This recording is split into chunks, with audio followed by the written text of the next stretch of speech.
Alright, here is the sheep brain dissection. On this sheep brain, the dura mater is not present, but the arachnoid mater is, and it is the middle layer. The sulcus are the grooves, so those. And then the gyri are the ridges or the folds, so the raised portion.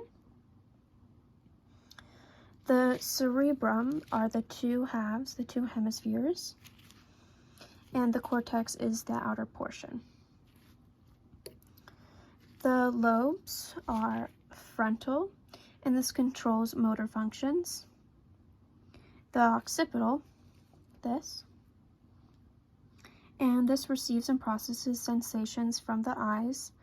The parietal, which is the middle, receives and processes stomatic sensory information, and then the temporal on the sides receives and processes auditory sensations. On the back we have the cerebellum, which is this portion, and this controls muscle coordination and movements, and you can also control speech.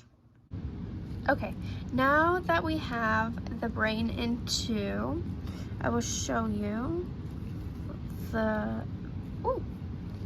so right here we have the central canal and then the spinal cord. Right in here we have the fourth ventricle, and then here this circle is the cerebellum, and that coordinates movement and regulates temperature.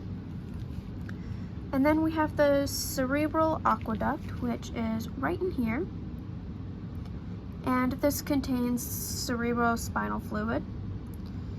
And then we have the superior collicus, which is right here, this thing. And then we have the penile body, which is this small little circle right here.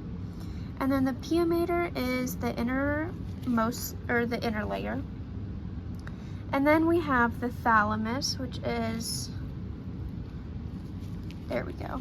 Then we have the thalamus, which is this, and it's a relay station basically for your body that has just a whole bunch of information.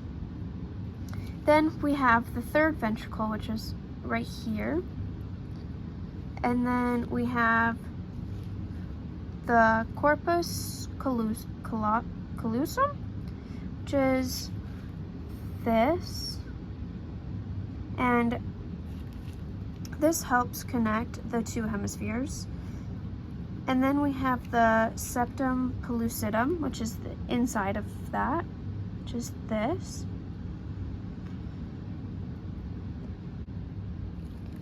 Alright, and then we have the olfactory bulb, which is this little layer thing right here. And this receives information on like smells. And then we have the optic nerve, which I think, you can't really see it, but it's right here. And then we have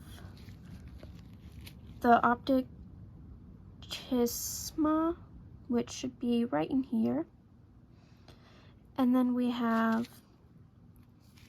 the hypothalamus, it's right in here. And this is responsible for maintaining homeostasis, for example, like body temperature. And then you can't see it on this one, I'm just not sure if it's not there, but in this general region, it should be like down here, there should be the hypophysis, which controls many endocrine glands. And then here is the midbrain. And then this is the pons, which regulates balance and monitors functions. And then down here is the medulla, which controls center for your heart rate, respiration, and reflexes. And then on the cerebellum, you can see the gray and white matter, the inner part being the white matter, and then the outer part is the gray matter.